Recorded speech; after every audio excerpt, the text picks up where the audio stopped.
Hi everyone. आज हम electromagnetic waves के बारे में पढ़ेंगे। सुनने में बहुत ही ऑर्डिनरी लगती हैं, बट नेचर की बहुत सारे फिनोमिनन्स को ये आंसर कर सकती हैं। जो हम यहाँ पढ़ेंगे वो हम यूज़ करेंगे नेचर के बहुत सारे फिनोमिनन्स को समझने के लिए। ठीक है। अब इलेक्ट्रोमैग्नेटिक वेव्स नाम से ऐसा लगता है कि ये कुछ इलेक्ट्रिसिटी और मैग्नेटिज्म से रिलेटेड है। ठीक है, हम रियल लाइफ में इसका कुछ ज़्यादा यूज़ शायद ना हो। ठीक है, बट क्या आपको पता है कि जो रेडियो वेव्स हम यूज़ करते हैं अपने वाईफाई के लिए, या फिर जो यूवी रेज आती है सन से जो कि काफ़ी हार्मफुल होती हैं, या फिर जो विजिबल लाइट है जो कि सबसे ऑर्डिनरी चीज़ है जो हम रियल लाइफ में देखते हैं, या फिर अगर मैं बात करूं एक्स रेज की, या फिर गामा रेज जो कि निकलती हैं जब कोई न्यूक्लियर एक्सप्लोजन होता है जो कि बहुत डेंजरस बनाता है न्यूक्लियर बॉम्ब को। ये सारी चीज़ें एक्चुअली इलेक्ट्रोमैग्नेटिक वेव्स हैं। ठीक है, रेडियो वेव्स भी, यूवी रेज भी, विजिबल भी, एक्स रेज भी और गामा रेज भी।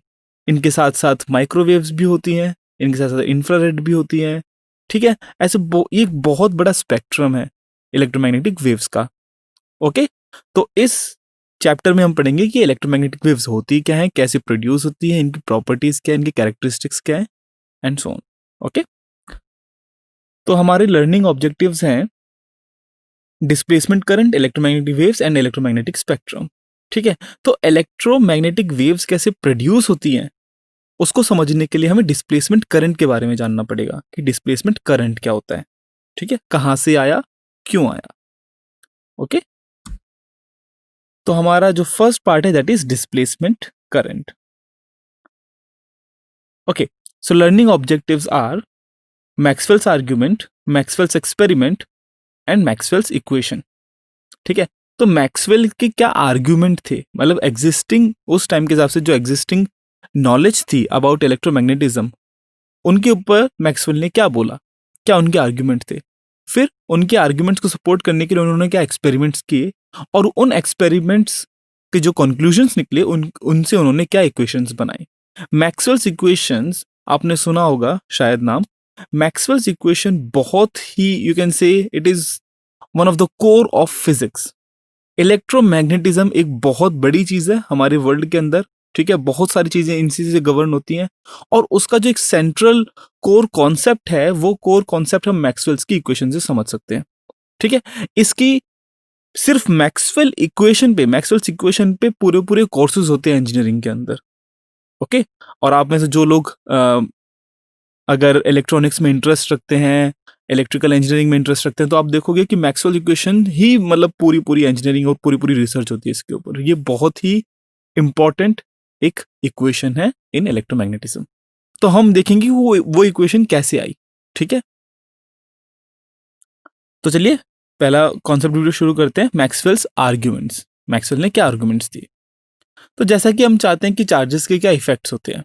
ठीक है, अगर चार्ज स्टेशनरी है तो स्टेशनरी चार्ज क्या प्रोड्यूस करता है, इलेक्ट्रिक फील्ड, है ना, पॉजिटिव से अवे और नेगेटिव के टूवर्ड्स।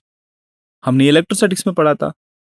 अगर चार्ज मूव कर रहा है तो चार्ज के मूव करने से करंट होगा, और करंट से हम बोलेंगे कि वहां पर मैग्नेटिक फील्ड प्रोड्यूस होगी। ठीक है, देखा गया कि अगर चार्जेस एक्सेलरेट करते हैं ना, अगर चार्जेस एक्सेलरेट करते हैं तो वहां पर इलेक्ट्रोमैग्नेटिक वेव जनरेट होती है। ऑलराइट, अब एक्सेलरेशन से इलेक्ट्रोमैग्नेटिक वेव्स कैसे जनरेट हुई, ये काफी डिटेल्ड इसके ऊपर स्टडी करनी पड़ेगी, और हमारे कोर्स के अंदर इसकी बहुत ज़्यादा ज़रूरत नहीं है कि हम एकदम डीप में जाएं। ठीक है, बट जो आर्ग्यूमेंट्स हैं हम वो समझ सकते हैं, और जो इक्वेशन कैसे डिराइव हुई हम वो समझ सकते हैं। तो देखिए मैक्सवेल्स के आर्ग्यूमेंट क्या क्या थे। हम सब जानते हैं कि करंट क्रिएट्स मैग्नेटिक फील्ड। जैसे कि हांस ऑयस्टर्ड ने ये एक्सपेरिमेंट किया था कि अगर एक करंट कैरिंग वायर के पास अगर हम कंपस रखें तो उस कंपस की नीडल मूव करती है, विच शोज कि यहां पर मैग्नेटिक फील्ड मौजूद है। ओके, फिर हमने देखा जैसे कि माइकल फैराडे ने एक्सपेरिमेंट किया था कि अगर मैग्नेटिक फील्ड चेंज हो रही है उससे फ्लक्स चेंज होगा तो वहां पर ईएमएफ जनरेट होगा। ठीक है, ईएमएफ जनरेट हुआ है मतलब वोल्टेज जनरेट हुई है, जो पोटेंशियल डिफरेंस है, इसका मतलब वहां पर इलेक्ट्रिक फील्ड भी होनी चाहिए। तो changing magnetic field produces electric field. Okay, ये हमने एक्सपेरिमेंट किया था। ऑलराइट, अब मैक्सवेल का जो आर्ग्यूमेंट था वो ये था कि अगर magnetic field changing with time gives rise to an electric field, is the reverse also true? मतलब अगर टाइम के साथ मैग्नेटिक फील्ड चेंज हो रही है जिससे कि इलेक्ट्रिक फील्ड प्रोड्यूस हो रही है, क्या इसका उल्टा भी सही है?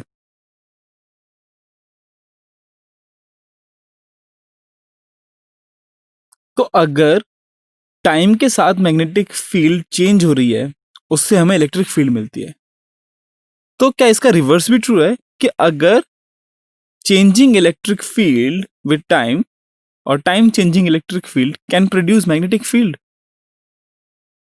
ओके, मतलब अगर इलेक्ट्रिक फील्ड टाइम के साथ चेंज हो रही है, क्या उससे मैग्नेटिक फील्ड प्रोड्यूस होगी? तो ये था मैक्सवेल का argument, does the change in electric field create magnetic field?